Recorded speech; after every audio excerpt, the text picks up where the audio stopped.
इस वीडियो में हम लोग सरफेस केमिस्ट्री को कवर कर रहे हैं। जुलाई शिफ्ट का क्वेश्चन है ये जो यहाँ पे हम कवर करने जा रहे हैं। तो देखो, सबसे पहला चीज़ कुछ इंट्रोडक्शन मैं दे दूँ इसके बारे में कि जुलाई और अगस्त शिफ्ट का जो सरफेस केमिस्ट्री का पेपर है वो रिलेटिवली ईजी है फरवरी और मार्च के कंपेयर में। तो आप इसको वॉच करने के पहले फरवरी और मार्च शिफ्ट वाला जो मेरा वीडियो है उसको ज़रूर वॉच कर लोगे, ये चुटकियों में हो जाएगा। ठीक है, तो इसके 2 वीडियोस बनेंगे, पहले मैं जुलाई वाला बना रहा हूँ, फिर अगस्त वाला भी बनाऊँगा। ठीक है, कुछ नए चीज़ भी इसमें सीखने को मिलेंगे और इसमें एक क्वेश्चन आपको ऐसा मिलेगा जो 2021 में पूछा गया है और एग्जैक्टली 2022 में रिपीट किया गया है। तो उसको मैं 2022 वाले को भी यहीं पर डिस्कस करूँगा इसी वीडियो में। तो let us start one by one. पहला क्वेश्चन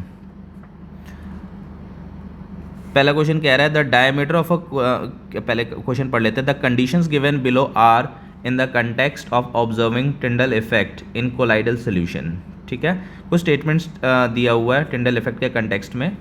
पूछा है the choose the most appropriate conditions from the options given below. Okay, options दिए हुए हैं और ये इनमें से बताना है कि कौन कौन टिंडल इफेक्ट के लिए मोस्ट अप्रोप्रिएट है। तो लेट अस स्टार्ट। पहला कह रहा है the diameter of colloidal particles is comparable to the wavelength of the light used. Yes, this is correct, एकदम सिंपल।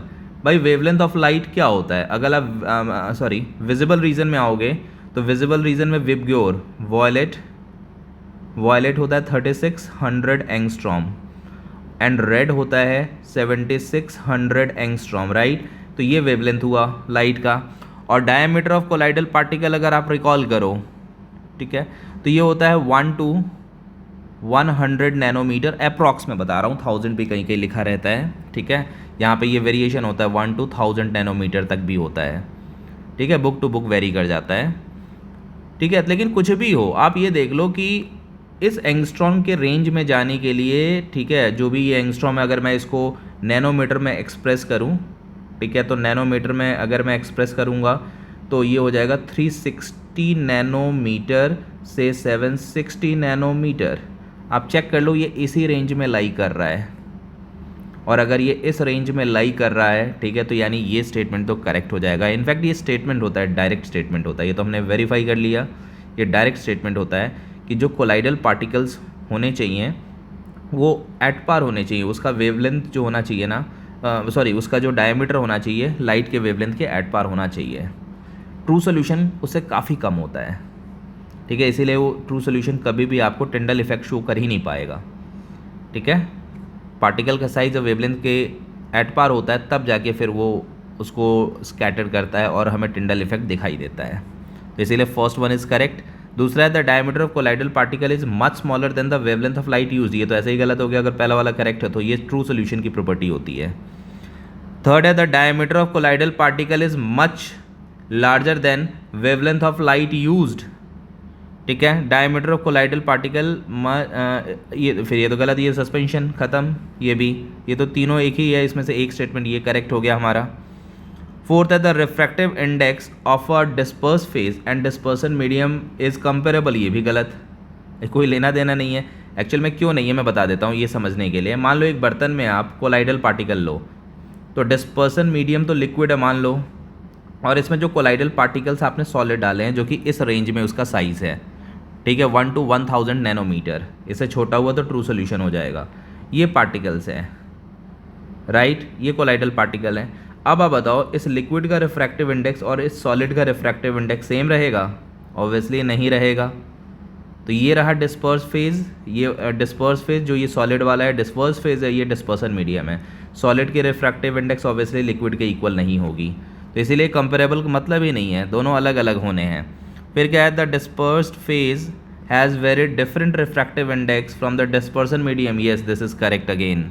इसलिए ए एंड ई ये दोनों करेक्ट होगा। और ये इनफैक्ट कैरेक्टरिस्टिक भी होती है, ठीक है, ये कैरेक्टरिस्टिक होती है कोलाइडल सॉल्व्स की, कि दोनों का जो रिफ्रैक्टिव इंडेक्स है वो डिफरेंट होगा। बहुत सारे क्वेश्चन में पूछा जाता है, तो इसीलिए first option is correct in this case, A and E. Heading for the second, यही मैं कह रहा था, ये जो क्वेश्चन है ना, ये एज इट इज़ 22 के एक शिफ्ट में पूछा गया है। मैं अभी उसको भी सामने लेके आऊँगा। देखो क्या कह रहा है, 100 ml 0.0018% W/V। तो देखो ये तो फालतू का दे दिया उसने, इसकी कोई ज़रूरत नहीं थी, सिर्फ क्वेश्चन आप यहीं से शुरू करो।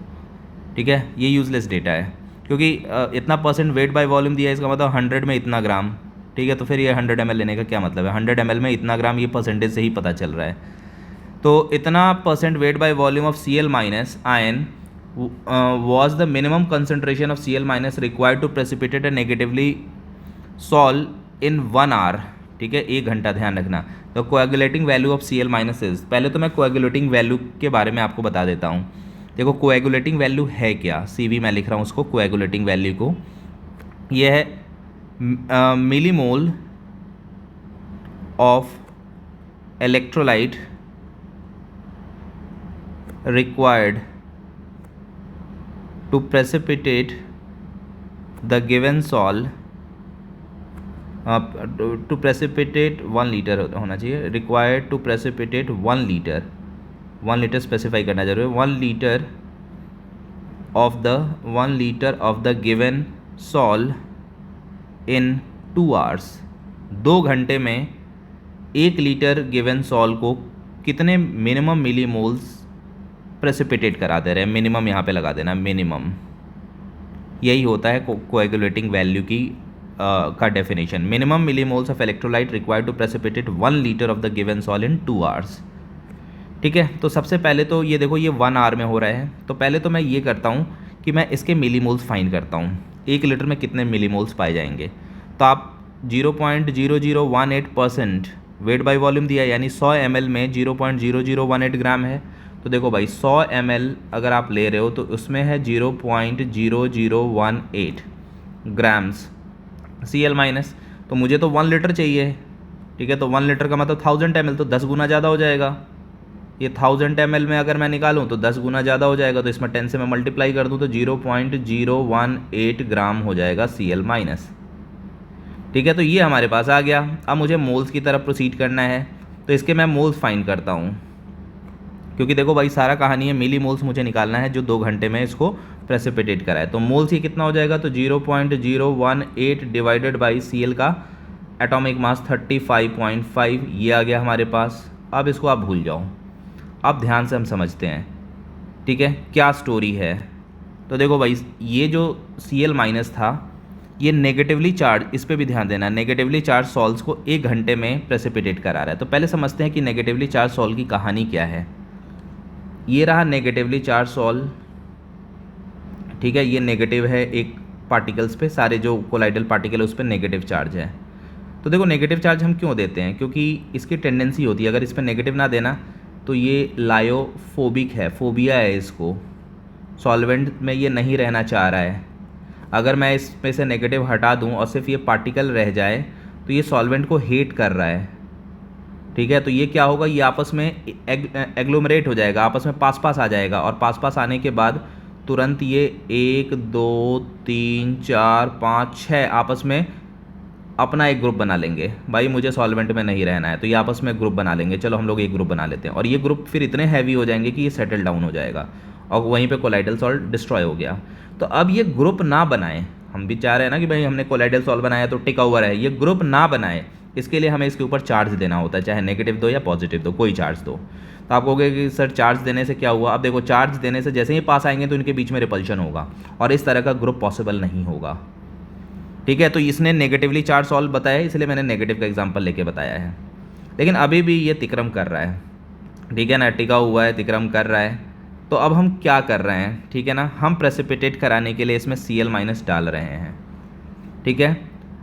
हो क्या रहा है कि हमारे नेगेटिव देने के बावजूद इसकी इतनी इंटेंस टेंडेंसी है सॉल्वेंट से बाहर होने के लिए कि नेगेटिव के बावजूद भी ऐसा हो रहा है कि मान लो थोड़ा टाइम लगेगा, न्यूट्रल होता तो तुरंत ये ऐसा करके थोड़े ही टाइम में 10-5 मिनट में ही सेटल डाउन होगा। अब नेगेटिव बैठाया तो थोड़ा सा टिकेगा, मान लेता हूँ मैं कि 30 मिनट में अब ये प्रेसिपिटेट डाउन हो जा रहा है, क्योंकि ये बिल्कुल लायोफोबिक है, फोबिया है, इसे पानी में नहीं रहना चाहिए। हमने नेगेटिव दे दिया, फिर भी ये पास पास आ गए, बहुत पास तो नहीं आ पाएंगे, पास पास आके ये सेटल डाउन हो जा रहे हैं। अब इसे भी हमें रोकना है, हम चाह रहे हैं यार ये 30 मिनट्स का टाइम हमारे एक्सपेरिमेंट के लिए काफ़ी नहीं है, हम इसका टाइम बढ़ाना चाह रहे हैं। तो अब और हमने क्या किया, हमने इसमें Cl माइनस डाल दिया। अब आप कहोगे सर ये Cl माइनस डालने से क्या हुआ, क्यों टाइम बढ़ गया। तो देखो मैं बताऊंगा कि अब Cl माइनस क्या कर रहा है, वो इनके बीच में जाके फंस गया, और ज़्यादा इनके बीच में रिपल्शन डेवलप कर रहा है कि भाई तुम पास पास मत आओ, मैं भी आ गया हूँ, मैं भी तुम्हें धक्का दे रहा हूँ, दूर दूर कर रहा हूँ धक्का दे के। तो Cl माइनस कह रहा है मैं तुम्हें धक्का दे के पास नहीं आने दे रहा हूँ, लेकिन फिर भी ये कह रहे हैं भाई मैं तो इस सॉल्वेंट में रह ही नहीं सकता, मुझे बहुत फोबिया है इस सॉल्वेंट से, ठीक है। फिर भी ये जैसे तैसे करके सेटल डाउन हो रहे हैं। लेकिन इससे क्या हुआ, Cl माइनस के इस रिपल्शन के कारण हमें टाइम ज़्यादा मिल गया, 1 आवर टाइम मिल गया, 1 आवर टाइम। यानी जब आपने इतना मोल्स डाला है तो ये 1 आवर में, ये डेटा दिया हुआ है 1 आवर में ये हो रहा है प्रेसिपिटेट। तो अब खुद बताओ कि 2 आवर में प्रेसिपिटेट कराना है हमें, तो मिनिमम मोल्स कितने होने चाहिए Cl माइनस के। तो आप कहोगे ना सर 1 आवर में के लिए जितना आपने लिया उसका डबल लो, और ज़्यादा Cl लो, तब जाके इसको रिपेल करेगा और थोड़ा सा ज़्यादा टाइम तक इसको होल्ड कर पाएगा सॉल्यूशन में, नहीं तो 30 मिनट में ही प्रेसिपिटेट हो जाएगा।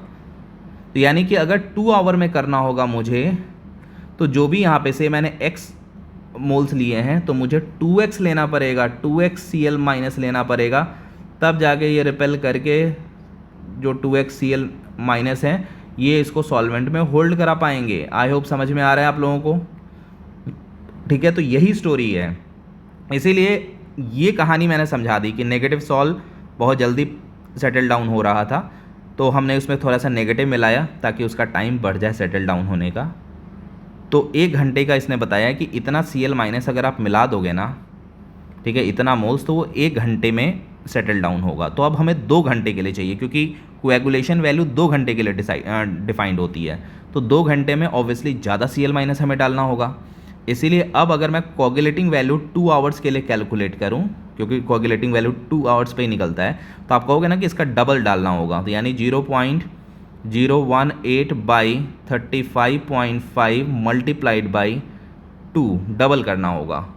और इसको जब हम सिंप्लीफाई करेंगे तो सिंप्लीफाई करने पे ये वैल्यू आ रही है 0.001014। मैंने कैलकुलेटर यूज़ किया, और इसको मिली मोल्स में जब आप एक्सप्रेस करोगे तो मिली मोल्स का मतलब इसमें 1000 से मल्टीप्लाई करना होगा हमें, ये मोल्स हुए, मिली मोल के लिए 1000 से मल्टीप्लाई करोगे तो ये आ जाएगा 1.014 मिली मोल। इसीलिए नियरेस्ट इंटीजर में इसका आंसर 1 हो जाएगा, ठीक है। अब देखो ये क्वेश्चन मैंने पूरा आपको समझाया, अब एग्जैक्टली यही क्वेश्चन 2022 में पूछा है, तो एक बार मैं उस क्वेश्चन पे लेके चलता हूँ आपको। ये देखो ये क्वेश्चन है, सेम क्वेश्चन, इस बार NaCl न्यूट्रल लिया है इसने, थोड़ा सा इसने चेंज किया है पाथ को, इसने न्यूट्रल लिया है, ये देखो न्यूट्रल है, ये न्यूट्रल है, और जो सॉल है उसका भी नेचर नहीं दिया, ये भी न्यूट्रल है, तो दोनों न्यूट्रल है। तो अब इसको हमें सोचना है, फिर से वही दिया वेट बाय वॉल्यूम परसेंटेज, इस बार इसने टेक केयर कर लिया, वॉल्यूम नहीं दिया, वहाँ पे अननेसेसरी का वॉल्यूम दे रखा था। इतना 42.12% वेट बाय वॉल्यूम दिया हुआ है NaCl, ठीक है, और ये 10 आवर में प्रेसिपिटेट करा रहा है, तो कोएगुलेटिंग वैल्यू पूछा है। तो सबसे पहले तो मैं इसके मोल्स निकालूंगा, तो डेटा है 100 ml में 42.12 ग्राम NaCl है, तो मैं उसको लिख देता हूँ, 100 ml में NaCl है 42.12 ग्राम, तो 1 लीटर मुझे चाहिए जो मैंने डेफिनेशन बताया, तो 1 लीटर के लिए फिर से 10 गुना ज़्यादा, यानी 421.2 ग्राम NaCl होगा। अब मैं इसके मोल्स निकालता हूँ, मोल्स 421.2 बाई NaCl का मोलर मास 23 + 35.5 दोनों को ऐड कर दो तो ये 58.5 आएगा, इतने मोल्स हुए, ठीक है। तो इतना जो मिली मोल्स है ये 10 घंटे में इसको प्रेसिपिटेट करा रहा है। सोचो ये रहा बर्तन, वाइट लेना होगा मुझे, ये बर्तन है, और इसमें जो भी कोलाइडल सॉल्व था उसमें हमने NaCl जब मिलाया, इतना मोल्स NaCl जब हमने मिलाया, इसमें इतना मोल NaCl मिलाया, तो इस NaCl के मिलाते ही ये 10 घंटे में प्रेसिपिटेट हो रहा है, ठीक है। तो यहाँ पे तो NaCl क्या कर रहा है, इसको खींच के प्रेसिपिटेट करा रहा है, ठीक है। न्यूट्रल है, NaCl गया तो इसने चारों तरफ से कोलाइडल पार्टिकल को अपनी तरफ खींचा, क्योंकि कोई चार्ज वार्ज नहीं है, न्यूट्रल है, तो इसको आप ऐसे समझो कि ये वंडरवल फोर्स, ठीक है, मास फोर्स, उसके थ्रू इंटरैक्ट करके इसने खींचा, इसको सेटल डाउन कराया। अब कोई कहे कि देखो भाई ये 10 घंटा बहुत ज़्यादा टाइम है, मुझे 2 घंटे में ही कराना है, क्योंकि कोएगुलेटिंग वैल्यू 2 घंटे के लिए चाहिए। तो आप क्या कहोगे कि देखो भाई जब मैंने इतना मोल्स लिया है NaCl इतना, तो ये 10 घंटे में करा रहा है, अगर आपको कम टाइम में कराना होगा तो आपको ज़्यादा मोल्स NaCl डालना होगा, और ज़्यादा डालोगे तो फास्ट खींचेगा, ठीक है ना, और जल्दी सेटल डाउन कराएगा। तो 10 घंटे से हमें ये वैल्यू चाहिए 2 घंटे में, 2 आवर्स में, तो इसका मतलब हमें क्वांटिटी को 5 टाइम ज़्यादा करना होगा, क्योंकि टाइम 5 टाइम्स कम हो रहा है। तो 5 टाइम्स कम हो रहा है तो जो क्वांटिटी होगी वो 5 टाइम्स बढ़ जाएगा। इसीलिए जो कोएगुलेटिंग वैल्यू आएगी इस केस में, ये जो हमने निकाला है वैल्यू, उसमें 5 से मल्टीप्लाई करना होगा। जैसा नहीं होता था पहले वर्क एंड मैन पावर वाला, कि 10 आदमी मिलके एक काम को 2 दिन में कर रहे हैं, तो अगर उस काम को 1 दिन में करना हो तो थोड़ा ही आदमी को कम करना होगा। काम 1 दिन में हमें 2 दिन की जगह 1 दिन में करना है, तो दिन कम हो रहे हैं तो आदमी थोड़ा ही कम करते हैं, वहाँ तो आदमी ज़्यादा होंगे ना, क्योंकि 10 दिन में 10 आदमी मिलके 2 दिन में कर रहे हैं, तो 1 दिन में करने के लिए डबल आदमी करना होगा। वही कहानी यहाँ पे हो रही है कि भाई 10 घंटे में इतने मोल्स NaCl कोएगुलेट करा रहे हैं, तो 2 घंटे में और ज़्यादा हमें NaCl डालना होगा। हाँ, यही अगर मान लो ये नेगेटिवली चार्ज सॉल्व होता, ये नेगेटिवली होता, तब तो फिर उस केस में उल्टा हो जाता, ठीक है, उसकी कम क्वांटिटी लगती। अभी मैं फिर से एक बार समझा देता हूँ आपको, अभी फ़िलहाल इस क्वेश्चन को कर लेते हैं। तो इसमें 5 टाइम ज़्यादा हो जाएगा, तो 4 to 1.2 by 58.5 मल्टीप्लाइड बाई 5 करोगे तो ये आ जाएगा 36 मोल्स। एग्जैक्ट सॉल्व हो के आ जाता है।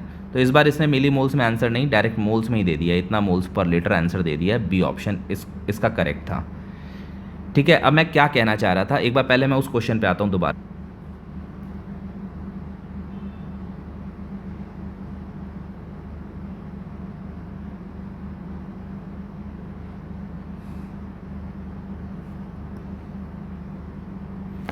मैं वीडियो ऑन करना फिर से भूल गया था, तो मैं एक बार फिर से थर्ड क्वेश्चन पे आता हूँ।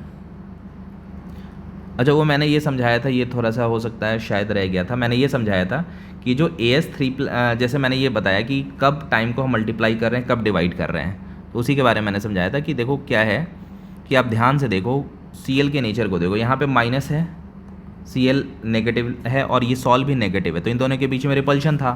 तो अगर Cl के क्वांटिटी को बढ़ाओगे तो रिपल्शन के कारण, ठीक है, जैसे जैसे आप क्वांटिटी बढ़ाते जाओगे तो रिपल्शन के कारण इसके सेटलमेंट टाइम को और बढ़ाता जाएगा। तो इसीलिए जब 1 आवर से हमें 2 आवर करना था, तो नेगेटिव रिपल्शन के कारण इसकी क्वांटिटी बढ़ानी पड़ गई। मैंने कहा कि मान लो इसी को आप कोई पॉजिटिव आयन से रिप्लेस कर दो, AS3+ होता, यही क्वेश्चन होता, तो अब इनके बीच में अट्रैक्शन होगा। ये नेगेटिवली सॉल्व है, ये पॉजिटिवली सॉल्व है, इसके बीच में अट्रैक्शन है।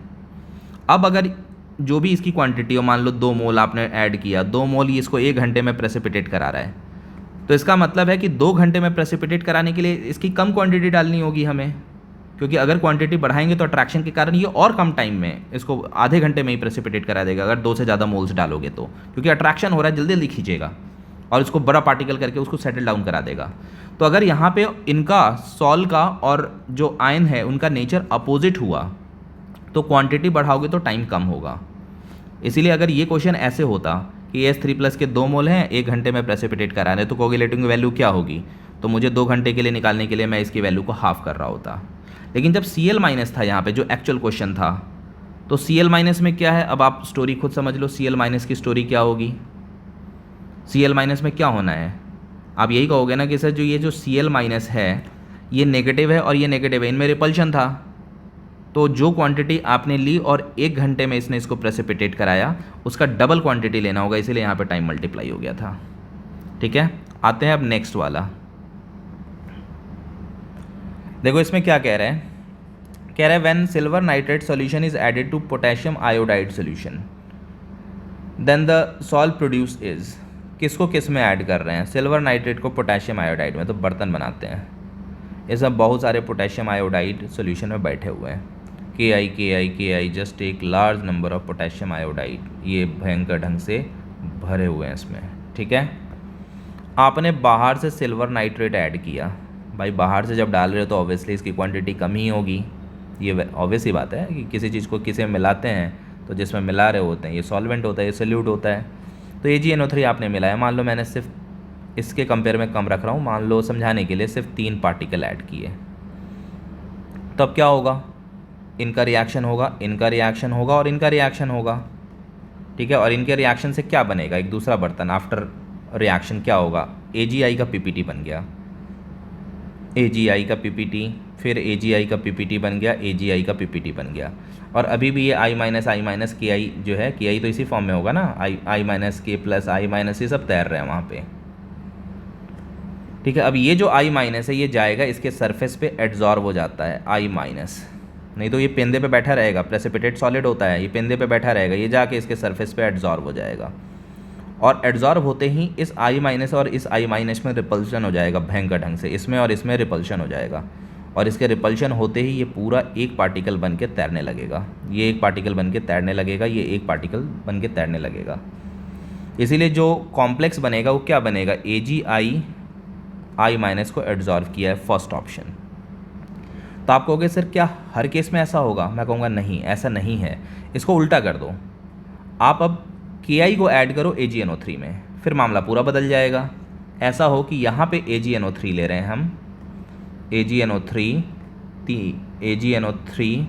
तीन लेके समझा रहा हूँ, और इसमें आपने के आई ऐड किया, मान लो एक ही के आई ऐड किया, क्योंकि जो ऐड करोगे वो कम होगा, तो अब उस केस में भी इनका रिएक्शन होगा, और इनका रिएक्शन होने के बाद प्रेसिपिटेट बन गया हमारे पास AgI का, और सॉल्यूशन में अब क्या है, Ag प्लस है, NO3 माइनस है, Ag प्लस है, NO3 माइनस है, इससे कॉमन NO3 नेगेटिव, इससे कॉमन Ag प्लस है, तो ये Ag प्लस जाएगा, इसके सरफेस पे बैठ जाएगा। ऐसे और भी प्रेसिपिटेट होते, मान लो एक और KI मैं कंसिडर कर लेता हूँ, तो एक और बनता AgI, और इसके ऊपर भी Ag प्लस हो जाता, और फिर इनके बीच में रिपल्शन होता क्योंकि दोनों में प्लस आ गया, तो ये भी एक कोलाइडल सॉल्व होता। तो अगर कभी दे दे कि AgNO3 में हम KI ऐड कर रहे हैं, तो ये बनेगा भाई AgI में Ag प्लस एड्जॉर्ब, जो बाहर से डल रहा है ना, ठीक है, वो डिसाइड करता है क्या है। तो यहाँ पे बाहर से आप AgNO3 को ऐड कर रहे हो तो KI एक्सेस में रहेगा, इसलिए I माइनस एड्जॉर्ब होगा। अगर आप बाहर से KI को ऐड करोगे तो AgNO3 एक्सेस में रहेगा और Ag एड्जॉर्ब होगा। इसीलिए कौन किस में ऐड कर रहे हैं उसके बेसिस पे उसका नेचर डिफ़र कर जाता है। तो दैट्स वाई इस केस में ये वाला ऑप्शन हो जाएगा फर्स्ट जो अभी दिया हुआ है। Now heading for the fourth question, कह रहे हैं मैच द लिस्ट 1 और लिस्ट 2 को मैच करना है। तो आते हैं एक बार फिर से, मैं लेके चलता हूँ आपको अपने नोट्स पे, जहाँ पे ये NCERT बिल्कुल NCERT से है, कोई भी चीज़ अलग नहीं है। ये देखो यही NCERT की लिस्ट है, ठीक है। सॉलिड और सॉलिड हो तो इसको सॉलिड सॉल कहते हैं। अगर डिस्पर्स फेज सॉलिड और लिक्विड हो तो ये सॉल सिंपल, आइडियल यही होता है, डिस्पर्स फेज और डिस्पर्सन मीडियम। ये डिस्पर्सन मीडियम की लिस्ट है, ये डिस्पर्स फेज की लिस्ट है, ठीक है। सॉलिड और गैस हो, ये डेफिनेशन डायरेक्ट पूछे जाते हैं। डिस्पर्स फेज सॉलिड हो, डिस्पर्सन मीडियम अगर गैस हो तो इसको क्या कहेंगे, ठीक है। तो डिस्पर्सन मीडियम जब भी एयर या गैस होता है ना, तो इसको एरोसॉल कहा जाता है। Smoke is the example of this, ठीक है। लिक्विड इन सॉलिड, सॉलिड में लिक्विड को अगर आप ये कर दो तो ये जेल का एग्जाम्पल है। बटर जो अभी इसमें पूछा गया है ना, बटर, ठीक है, बटर, जेलीज, चीज़, ये इसी के एग्जाम्पल होते हैं, लिक्विड इन सॉलिड, ठीक है। लिक्विड इन लिक्विड अगर हो तो ये इमल्शन होता है,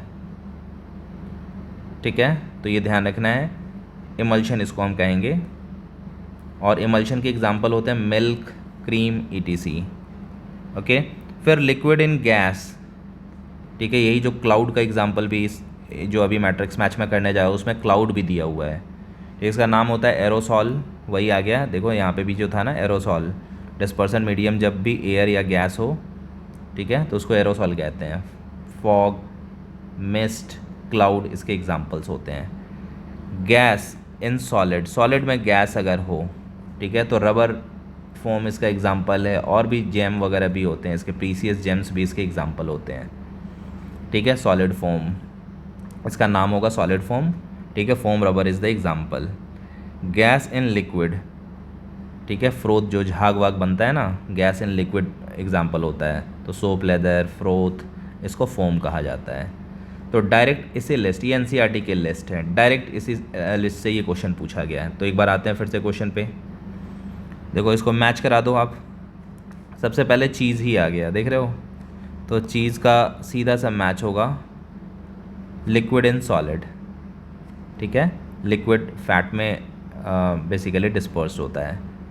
ये प्रीसियस जेम है, प्यूमाइस स्टोन, ठीक है, प्रीसियस जेम है, तो ये गैस इन सॉलिड का एग्जांपल होता है, ठीक है। Hair cream, liquid in liquid, cloud, ठीक है, बता दिया था मैंने, लिक्विड इन गैस, ऐसे ही पता है, हवा में तैरता रहता है, ठीक है। क्लाउड क्या होता है, पानी के बुलबुले, ठीक है, कंडेंस फॉर्म में पानी जो होता है वही हवा में तैर रहा होता है, ठीक है। तो उसी का एग्जांपल है क्लाउड्स, तो ये मैच हो गया हमारा। Now heading for the next.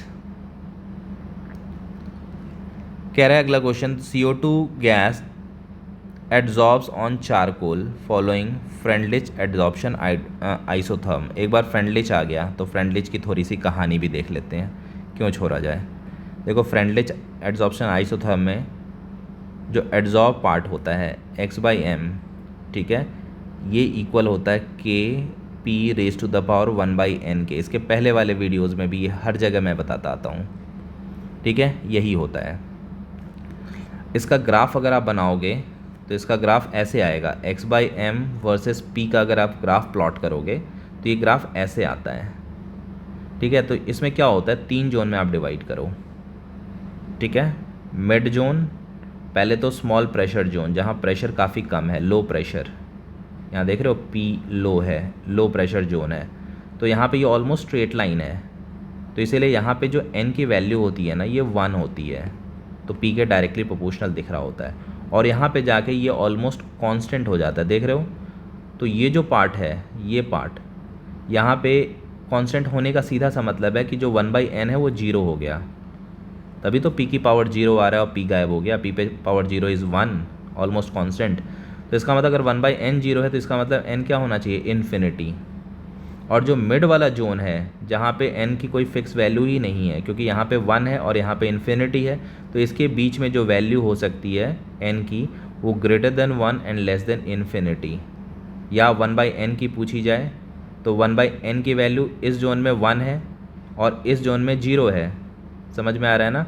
तो इस जोन में क्या हो जाएगा, 1 से लेस एंड ग्रेटर देन 0, ठीक है, सीधा सा यही मतलब है।